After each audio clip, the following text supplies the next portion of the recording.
Good morning, 8th class. Let us start the topic Zabt and Zamindars. तो the main source of income available to Mughal ruler. Mughal rulers को जो income होती थी उसका main source क्या था income का? वो टैक्स जो पीजेंट किसान जो टैक्स देते थे वो मेन सोर्स था इनकम का। ज़्यादातर प्लेसेस पे ये जो पीजेंट थे ये टैक्सेस देते थे अपने रूरल हेड के ज़रिए, जो कि एक हेडमैन होता था या कोई लोकल चीफ है, उसके ज़रिए ये अपना टैक्स देते थे। पर मुगल्स ने इन सबको ज़मींदार वर्ड बोला है।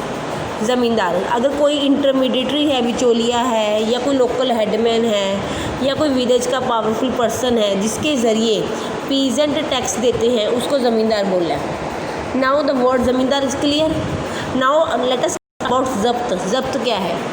देखो, अकबर का जो रेवेन्यू मिनिस्टर था टोडरमल, उसने बहुत ही केयरफुल सर्वे करवाया। सर्वे होता है ना, जांच करवाई हर एक क्रॉप की, हर एक फसल की, भी किस फसल से कितना उत्पादन होता है, उसकी कीमतें कितनी हैं और वो कितने एरिए में बीजी जाती है।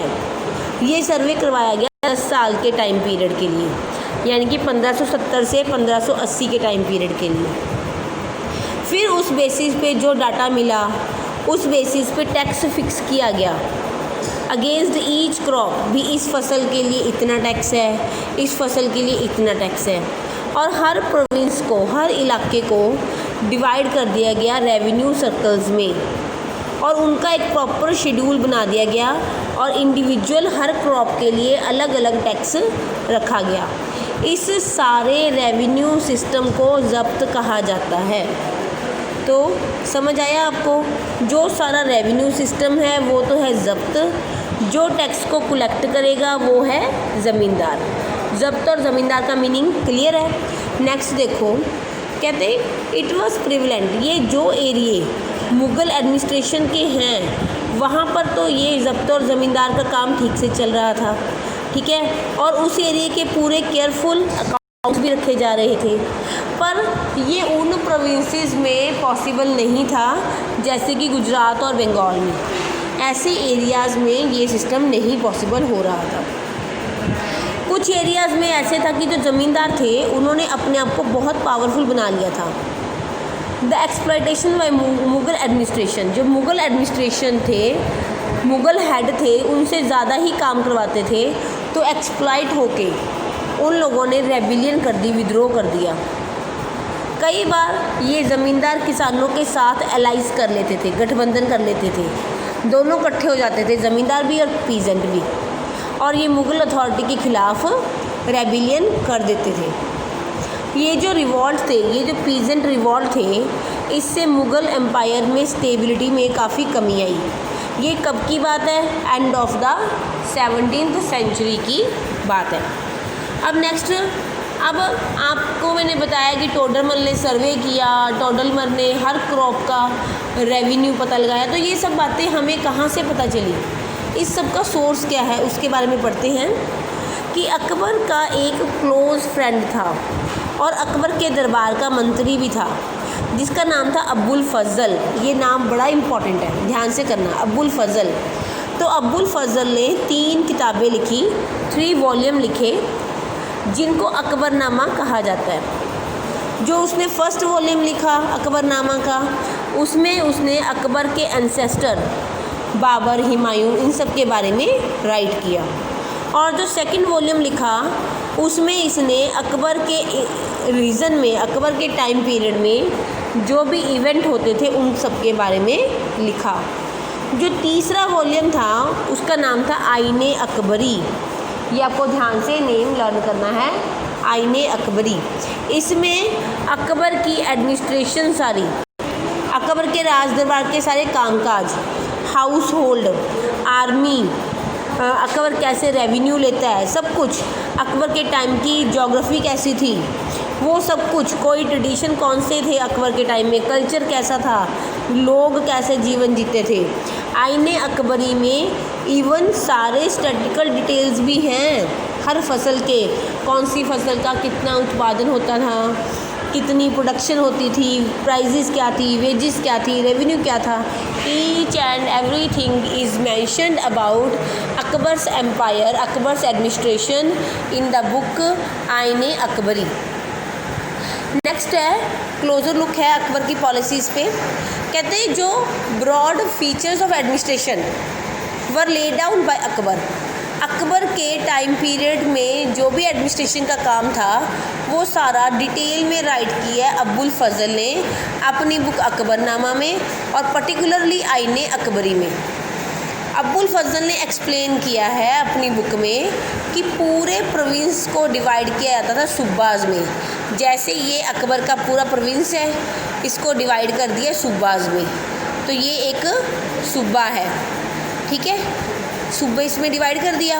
और उसके बाद जो सूबे का हेड है उसका नाम है सूबेदार। सूबे के हेड का क्या नाम है? सूबेदार। सूबेदार की पूरी जिम्मेवारी है कि वो पूरे सूबे के जितने भी पॉलिटिकल काम है, जितने भी मिलिट्री फंक्शंस है, सारे वो ध्यान से करेगा सूबेदार। और हर प्रोविंस का अपना एक फाइनेंशियल ऑफिसर होगा जिसको कहा जाता था दीवान। फाइनेंशियल ऑफिसर को कहा जाता था दीवान। और जो व्यक्ति मेंटेन करेगा पीस, शांति की स्थापना करेगा सूबे में, शांति की स्थापना के लिए सूबेदार को और भी कई ऑफिसर दिए जाते थे, क्योंकि अकेले सूबेदार के लिए तो डिफ़िकल्ट है ना सारे एम्पायर को चेक करना। तो उसके लिए उसे कौन कौन से दिए जाते थे? उसके लिए उसे मिलिट्री का पे मास्टर यानी कि Bakhshi, minister in charge of religious, धर्म को लेके जो रिलीजियस हेड उसे मिलता था उसका नाम होता था सदर, और जो मिलिट्री कमांडर उसे मिलता था उसका नाम होता था फौजदार, और जो टाउन का पुलिस कमांडर होता था उसका नाम होता था कोतवाल। ये सारे लोग मिलके पूरे सूबे का ध्यान रखते थे, सूबेदार के साथ मिलके पूरे प्रोविंस का ये ध्यान रखते थे। क्लास नेक्स्ट टॉपिक है आपके पास नूरजहाँ इन्फ्लुएंस इन जहांगीर्स कोर्ट। ठीक है, नूरजहाँ जो कि जहांगीर की रानी थी, उसका कैसे प्रभाव था? उसका नाम मेहरुनिसा था। नूरजहाँ का नाम पहले मेहरुनिसा था। मेहरुनिसा की मैरिज हुई जहांगीर के साथ 1611 में और उसको टाइटल मिल गया नूरजहाँ का। She remained extremely loyal and supportive.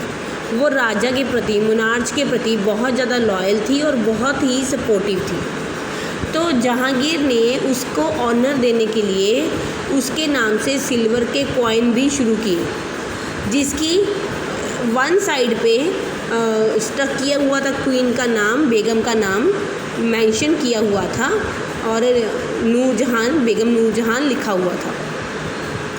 Adjoining document, एक डॉक्यूमेंट है जिसमें एक फरमान है नूरजहाँ के नाम से, जिसमें ये लिखा हुआ है नूरजहाँ के बारे में पाशा बेगम, यानी कि इसके साथ बड़े बड़े टाइटल लगाए जाते थे नूरजहाँ के नाम के साथ। By the son of Shah Jahangir she become as brilliant as the moon, कि अगर सन है शाहजहाँ तो मून है नूरजहाँ। तो इस तरह से नूरजहाँ को लेडी ऑफ द एज भी कहा जाता था। तो नेक्स्ट हम, ये तो बीच में वैसे टॉपिक आ गया था, हम कर क्या रहे थे? हम कर रहे थे अकबर की पॉलिसीज़ की क्लोज़र लुक, कि अकबर की क्या, जिसमें हमने अकबरनामा के बारे में पढ़ा, फिर हमने सूबाज में डिवाइड है, सूबेदार हेड है, वो सब कुछ पढ़ा। तो आगे हम पढ़ते हैं अकबर के नॉबल्स के बारे में, जो अकबर के मंत्री थे। कहते जो अकबर के नॉबल्स थे वो बड़ी बड़ी आर्मीज़ को कमांड करते थे और उनके पास लार्ज अमाउंट में रेवेन्यू भी आता था, फिर भी वो लॉयल थे अकबर के प्रति और अपने हर फंक्शन को, एम्पायर के हर काम को एफिशिएंटली करते थे। पर by the end of 17th century के ख़त्म होने तक बहुत सारे नॉबल्स ने अपने इंडिपेंडेंट नेटवर्क्स बना लिए, अपने आप को इंडिपेंडेंट कर लिया। Their loyalty to the empire was weakened, उनकी जो लॉयल्टी थी, समर्पण भाव था अकबर के प्रति, वो कमज़ोर हो गया और वो अपने सेल्फ इंटरेस्ट के बारे में सोचने लगे। नेक्स्ट टॉपिक है कि while Akbar was at Fatehpur Sikri, कि अकबर जब फतेहपुर सिकरी में था 1570 में, तो उसने यहाँ पे अकबर के रिलीजन के बारे में बेटा सारी डिटेल आएगी कि अकबर धर्म के बारे में अकबर के क्या विचार थे। तो जो 1570 में अकबर फतेहपुर सिकरी में था तो उस टाइम उसने रिलीजियस डिस्कशन स्टार्ट की, धर्म के ऊपर बातचीत डिस्कशन, जिसमें उलेमा होते थे। उलेमा होते हैं मुस्लिम रिलीजन के हेड, और ब्राह्मण होते थे हिंदू रिलीजन के, एंड ज्यूशिस्ट प्रीस्ट होते थे रोमन कैथोलिक चर्च के, और जोरोस्ट्रियंस जो एक और धर्म है उसके हेड भी होते थे। यानी कि इन डिस्कशंस में सारे धर्मों के हेड पार्टिसिपेट करते थे। ये डिस्कशंस होती कहाँ थी? ये डिस्कशंस इबादत खाना, एक बिल्डिंग बनाई थी अकबर ने इबादत खाना, वहाँ पे ये सारी डिस्कशंस होती थी। And he was interested in the religion. Akbar जो था वो इस बात में बहुत इंटरेस्टेड था कि रिलीजन, धर्म और जो सोशल कस्टम्स देश के लोग मतलब अपना रहे हैं उनके बारे में जाने। तो अकबर ने अलग अलग धर्मों के लोगों से इंटरेक्ट किया, अलग अलग रिलीजियस स्कॉलर से इसने बात की, तो इसे ये समझ आया कि ये सारे जोर देते हैं रिचुअल्स के ऊपर, कर्म कांड के ऊपर, डोगमा के ऊपर जोर देते हैं, और ये सारे बाय गॉड्स हैं। मतलब बाय गॉड्स और डोगमा का मीनिंग देखो पहले यहाँ से। डोगमा का मतलब क्या होता है? एक स्टेट्समैन और an declared as authoritative with the expectation that it would be followed without question. Dogma का मतलब होता है कि हमने जो स्टेटमेंट दे दी उसे बिना कोई क्वेश्चन पूछे मानो। ठीक है, ये तो डोगमा। तो ये सारे लोग क्या थे? ये सारे जो धर्म के हेड थे ये सारे रिचुअल्स को फॉलो करने को कहते थे, और एंड टू डोगमा। डोगमा मतलब ये चाहते थे कि हमारे धर्म को फॉलो करो बिना कोई क्वेश्चन किए। Were often बायगॉड्स। बायगॉड्स क्या होता है? बायगॉड्स का मतलब है ऐसे इंडिविजुअल जो दूसरे के बिलीफ को, दूसरे के कस्टम के प्रति इनटॉलरेंट है, उसको बर्दाश्त नहीं करते, अपने कस्टम को, अपने रिलीजन को ही बेस्ट कहते हैं। तो अकबर ने ये देखा कि ये सारे लोग अपने ही रिलीजन पे जोर देते हैं और अपने ही रिलीजन को बेस्ट कहते हैं, तो देयर टीचिंग्स क्रिएटेड डिविजन्स। तो ये लोग ये जो धर्म के हेड हैं ये लोगों को जो सिखाते हैं इससे लोगों में डिविजन्स हो रही हैं, लोगों में आपस में प्यार कम हो रहा है उसकी प्रजा में।